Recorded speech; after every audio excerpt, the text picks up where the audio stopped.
Hi there, I'm Pearl, and I'm talking about grief. Now, I spoke in the last two videos about the stages of grief, of simple grief, we might say, and also why sometimes we suffer from complicated grief. And that brings us to where that connects, and also in simple grief, which is very often in the first stage of grieving and grief, which is denial. Or some people might say shock and denial. That moment when we really can't deal with what's happened. And in some sense, it's kind of a comfortable state because there's something comforting about that denial. We don't actually have to deal with the reality of what's going on. And I think one of the ways we can look at this is, during the pandemic. And I think a lot of us were in shock about what was happening. And there was I think a friend said to me, there's a thing about you're going to come out of the pandemic either was it a hunk, a drunk, or a monk? Because people were either getting into spirituality or drinking a lot or going to the gym in order to try and deal with what was going on and in order to try and process what was going on with being in lockdown, with the pandemic actually happening. And that state of, so in certain cases, what we're really doing in some ways is either, trying to deal with things in terms of maybe, sometimes we use spirituality to sort of block ourselves. We're actually using it to sort of stop ourselves from actually dealing with things.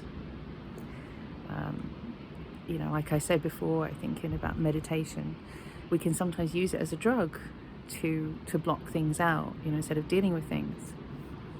Same thing with alcohol, same thing with being a workaholic, same thing with fitness. All these really, really wonderful things in life, like work, like fitness, like, for most people, even having a glass of wine, it's quite a pleasant thing, quite an enjoyable thing.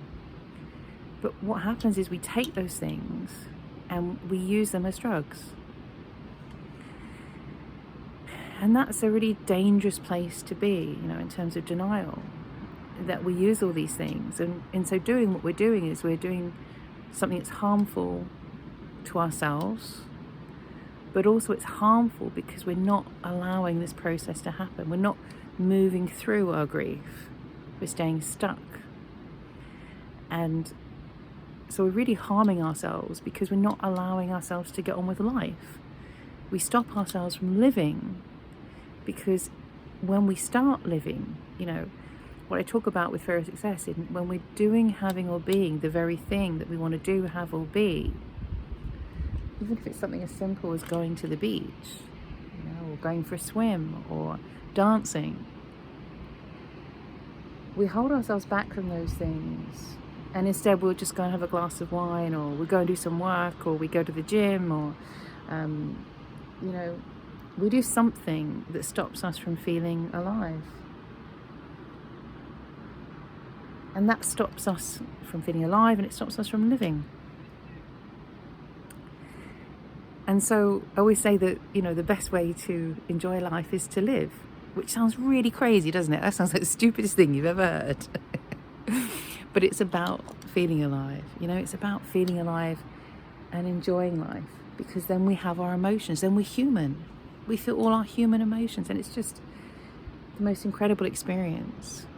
And it's funny, I look back and it's taken me a lot to do this video. And I remember when I was really experiencing that complicated grief I mentioned about, my brother.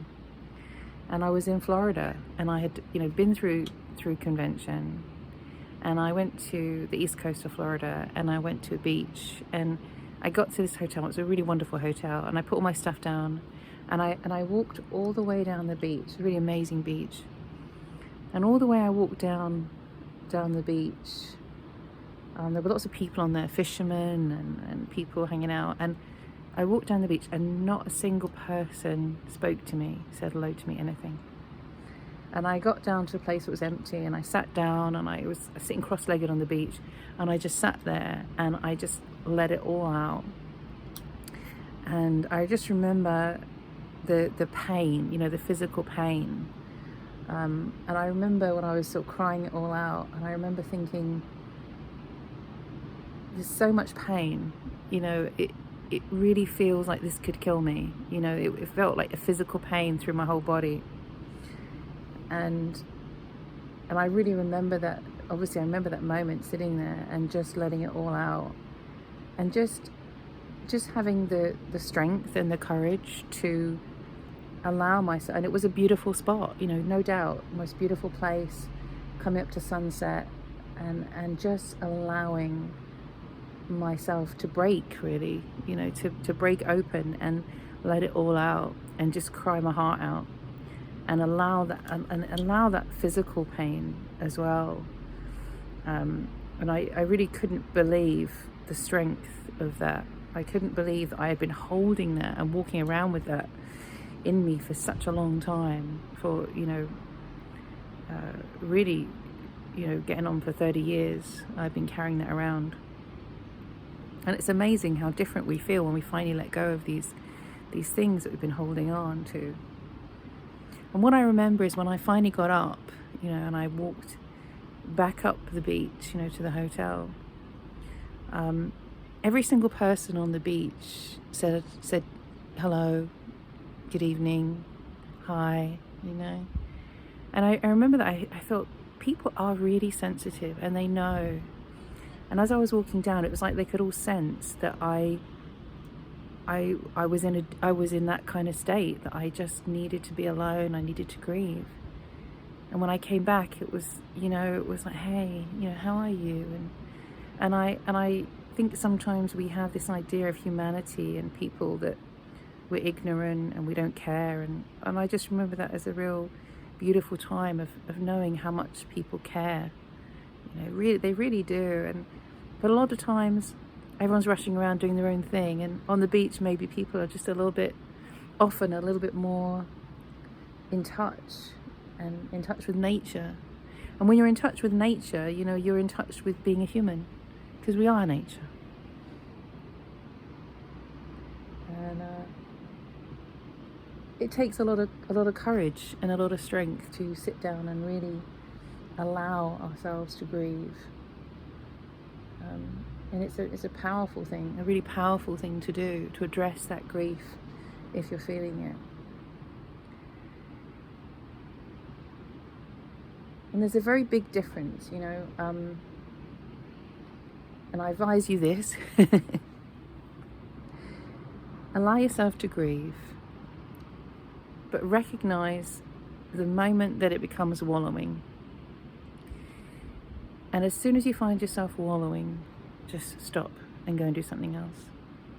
It's a bit like, if you're doing fitness, if you're doing exercise, recognize the moment that it's not good for you, or when you're eating, when you're full. Recognize the moment you've had enough to eat or enough to drink. And I think with grief, that's something that we don't necessarily,